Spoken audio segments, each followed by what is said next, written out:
나쁘게 살고 악하게 살면 당연히 지옥 간다는 거 우리가 동의해요. 악함의 수준은 어느 정도 악해야 되고 착함의 수준은 어느 정도 착해야 될까? 여러 가지 문제가 따르게 되는데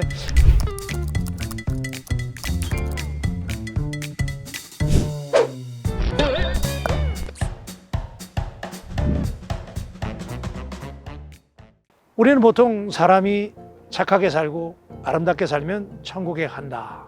그리고 히틀러나 또 뭐 연쇄살인범이라든지 사이코패스라든지 이런 사람들 나쁘게 살고 악하게 살면 당연히 지옥 간다는 거 우리가 동의해요. 근데 꼭 그 말이 맞을까요?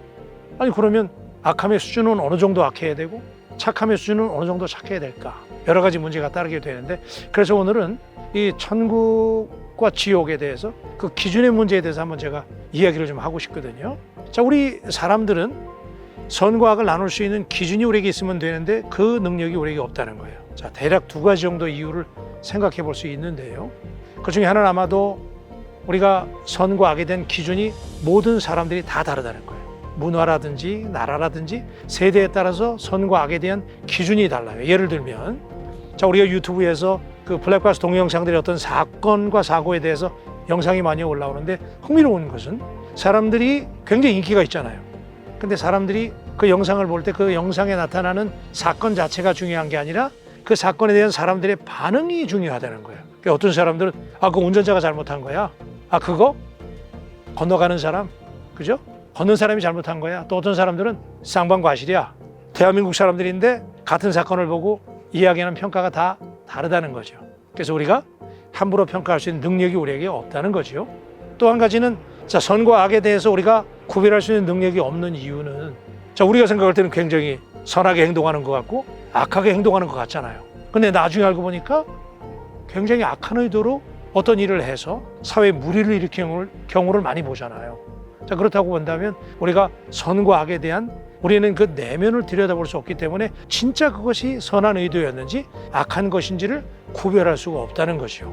자, 그래서 바로 이 대목에서 기독교인들이 말하는 하나님은 전능하시고 선하시고 악함이 전혀 없는 그 하나님이야말로 선과 악을 나눌 수 있는 주심으로 심판으로 등장하시게 되는 거죠.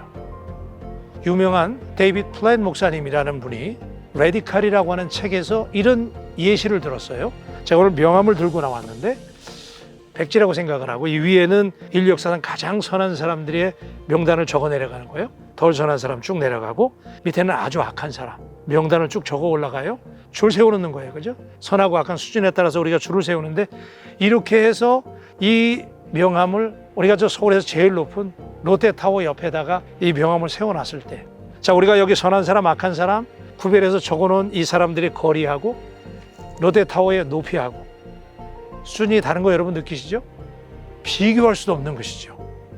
우리는 열심히 선한 사람 악한 사람을 줄 세워놨는데 우리가 구별하고 나눠놓은 그 사람들의 명단은 정말 어처구니 없게도 롯데타워하고는 비교할 수 있는 수준이라는 거죠.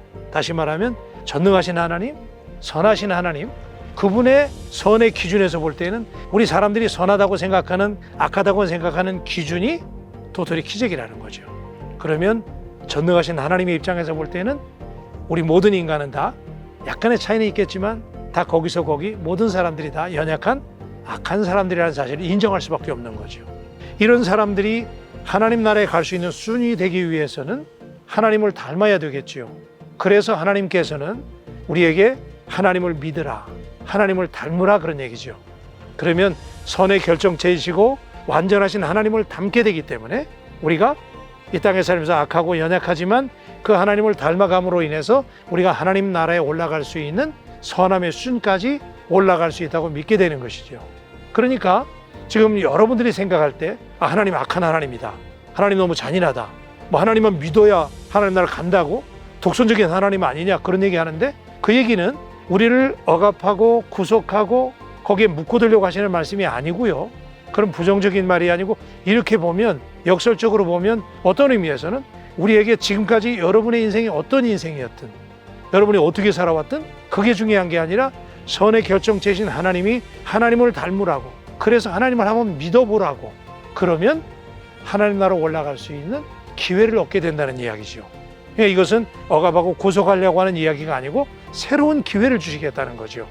저는 오늘 저와의 대화를 시청하신 여러분 모두가 오늘 이야기에 깨달음이 있기를 바라고, 그 하나님의 나라 천국에 대한 기회를 주시고 새로운 기회를 만들기 위해서 하나님을 믿으라라고 말씀하는 그 하나님의 말씀을 여러분을 향한 사랑의 메시지로, 초청의 메시지로 여러분에게 들려주시기를 간절히 소망해 봅니다.